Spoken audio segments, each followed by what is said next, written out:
we're towards the end of the 13th chapter of Ketubot, which is the last chapter. We're going through these sayings of these two judges, Admon and Hanan.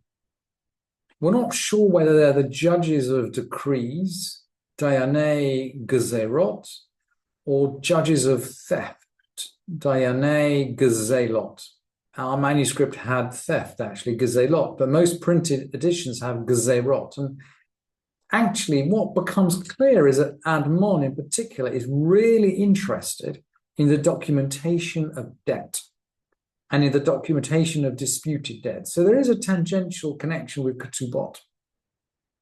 And today we're going to finish the last judgment of Admon, and then we'll go back into the core material of the Mishnah of Ketubot, with which the tractate will finish. And you'll remember that we were talking about someone producing a debt document, in other words, a document of a loan that was clearly disputed, because the other one basically says, oh yeah, you sold me a field. So there's clearly some dispute there. And Admon then deals with a case of where two individuals produce documents, if you like, matching debt documents. In other words, each one owes the other one money. Shnayim shehotziu sheta chov zeh al zeh. So two people produce debt documents, one against the other. And clearly, and the Mishnah doesn't explicitly say this, just as in the case of the field, it didn't explicitly say this, but clearly one of these is in dispute. If one had not been in dispute, then there'd be no need for the Mishnah to write anything at all. So clearly one is in dispute. And of course, the reason for that is that it's easy to document the instigation of a debt. It's easy to document a loan. But how have we documented that it's been repaid? How do we know it's been repaid? Maybe the dispute is about whether the loan's been repaid. And you would think that once it's been repaid, the lender would issue a receipt and the borrower would hold on to it. But if, for example, the borrower has lost his receipt, and this seems to be the situation the Mishnah is talking about, or at least that seems to be the implication of the Gemara. If someone has lost his receipt, then we don't really know for certain whether this loan has been repaid or not. And the borrower is going to try to argue from first principles. And Admon is going to allow the following line of argumentation. So we got these two debt documents.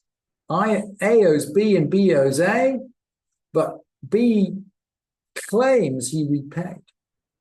Admon Omer. Admon says, and Admon really means, Admon says that the borrower can say. Admon Omer, Admon says, Ilu chayav hayiti lach, ketzad ata lavo mimeni. If I've been in debt to you, how is it that you borrowed from me? So he's saying this to the guy with the later document. So in other words, Fred originally borrowed from Joe, but subsequently Joe borrowed from Fred. So Fred is saying, hang on, you borrowed money from me. I must have repaid the loan, because if I hadn't repaid the loan, you wouldn't have borrowed from me. You'd have just got me to repay the loan. It just doesn't make sense. It'd be much easier for you to reclaim the loan from me than to borrow a new loan from me. If you needed cash, just reclaim your own loan. Therefore, I must have repaid you. I must have repaid you. And then maybe the next month, you came to me and asked for a loan. But clearly I repaid you before you came and asked for the loan. Otherwise, there'd be no point in your coming and asking me for a loan at all.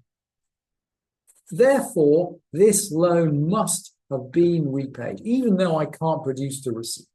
That is essentially the reasoning that Admon allows. And by the way, it's a jump of reason, because in practice, that debt, those documents still stand. And we've seen before, by the way, that in halakha, generally we follow the contract. So it's not like French law. You know, French law very often kind of, if you like, other areas can take precedent over the contra. But generally, we've seen in halakha all through this tractate, generally the document takes precedence. And this is actually what the sages say. So Admon has this view, but the halakha doesn't go according to Admon. V'chachamim omrim, the sages are going to say, Ze govesh shtar chovo, v'ze govesh shtar chovo. This one collects his debt document, and this one collects his debt document. In other words, you've got two valid documents. And if you can't prove that one of it is invalid, and some theoretical argument about, it doesn't seem likely, that's not a disproof of the document. Nor is it a proof that the loan's been repaid. If you can't prove that these documents are invalid, they stand.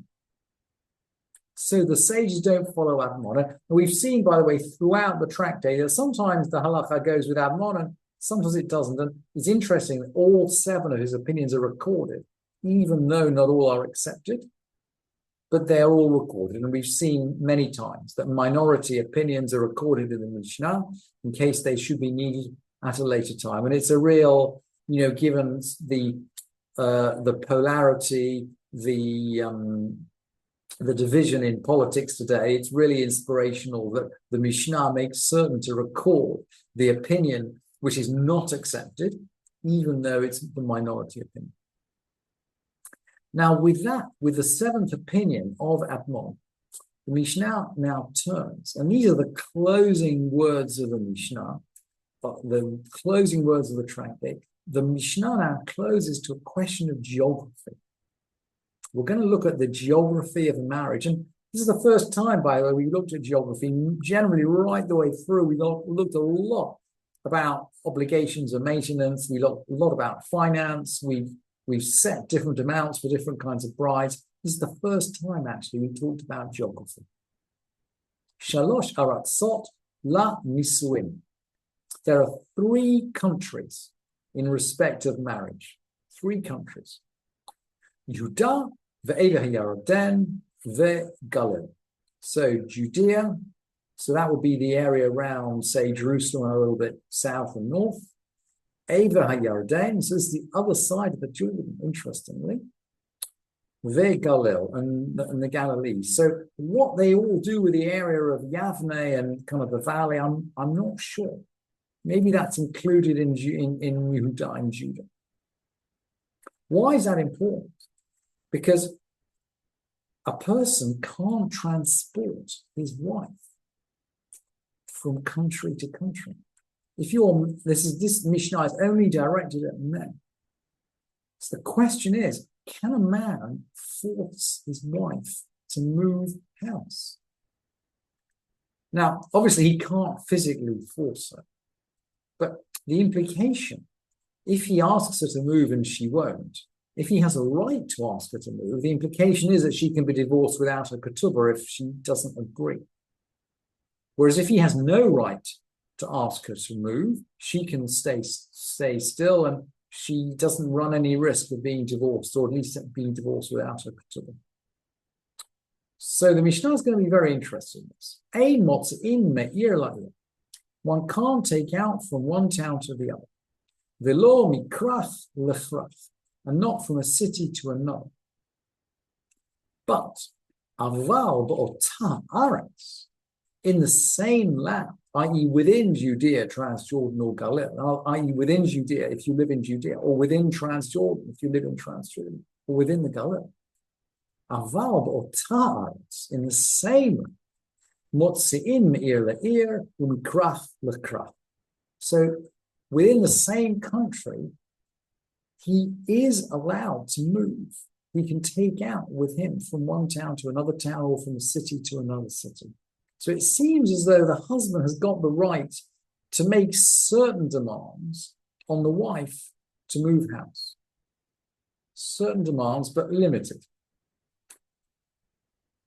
And there are further limits. Let's keep going in the Mishnah.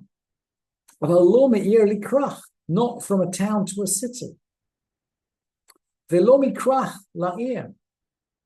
Maybe she likes living in a small town and doesn't want to live in a big city with great, with nightlife. Maybe she loves living in the city with nightlife, and she doesn't want to live in a small town. Whichever way it is, he's not allowed to disturb the status quo. So his options are really limited. He can move from a town to a town in the same region. That's it. But what if it's a better place? One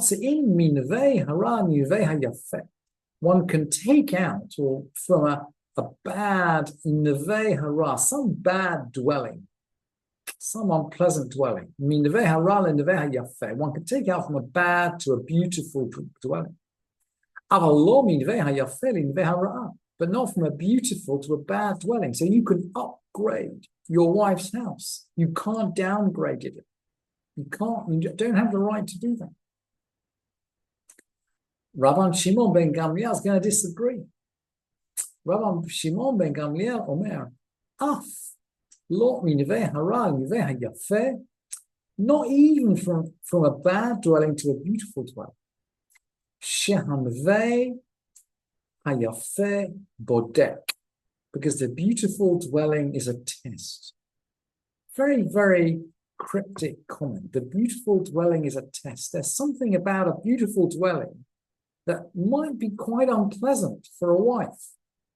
And the upshot of it being quite unpleasant is that a man is not allowed to force his wife to move. In other words, it seems to be saying, look, okay, there are certain limited things you can do, move from town to town within the same region, but moving from one type of house to another, even if it's a better house, is not allowed. And by the way, the halacha follows Rabban Shimon ben Gamliel.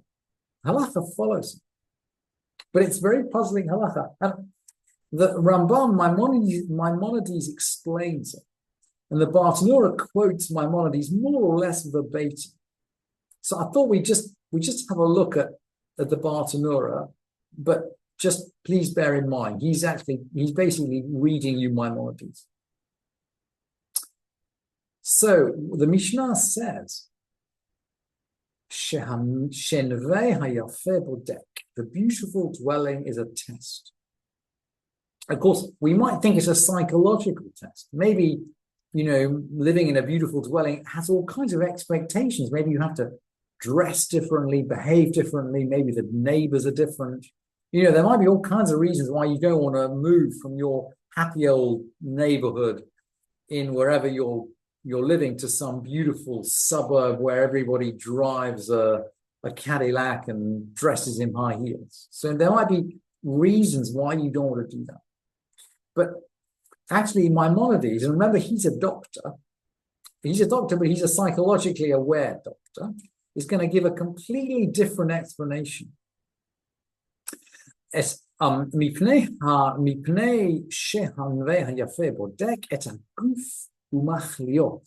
the beautiful dwelling tests the body and makes it sick. For a change in routine, sheshinui veset, afilu l'tova, tchila choli me'ayim. Because some change in routine, veset often means a menstrual routine, but here it seems to mean any kind of routine, right? Some change in routine, even for good, even a good change in routine, is a beginning of stomach illness. And the Bartanura, quoting the Rambam, says the halakha is according to Rabban Shimon ben Gamliel. But so there's something about the power of habit. And then the Bartanura goes on to say, quoting the Rambam, if someone from the land of Galilee did marry a woman from Judea or vice versa, we actually do force her to go out with him because it's on that account that he married her. Now, obviously, she has to agree to marry him. But there seems to be an implicit agreement in the marriage contract. And she's going to agree to this when she accepts the Kiddushin, that she's going to go and live in his locality. And in general, and now here you can really hear the Rambam and his flight all the way through North Africa. He goes to the land of Israel. He lands up in Egypt. He's persecuted in many places. He answers questions from people who are persecuted, who can't keep their religion. So this is the final words of the Rambam. Uv'chol makom, motz'im me'ir sheruba ovdei kochavim le'ir sheruba Yisrael. And in general, we can always move from a city whose inhabitants are mainly idolaters to a city which is mainly Jewish, but not aval lo me'ir sheruba Yisrael le'ir sheruba ovdei kochavim, but not from a city which is mainly Jewish to a city whose inhabitants are mainly idolaters. And here we seem to feel, or at least I don't know, I certainly feel, if you like, the trials and the tribulations which the Rambam went through in his life, on the run from Spain to North Africa to the land of Israel, and then finally settling in Egypt.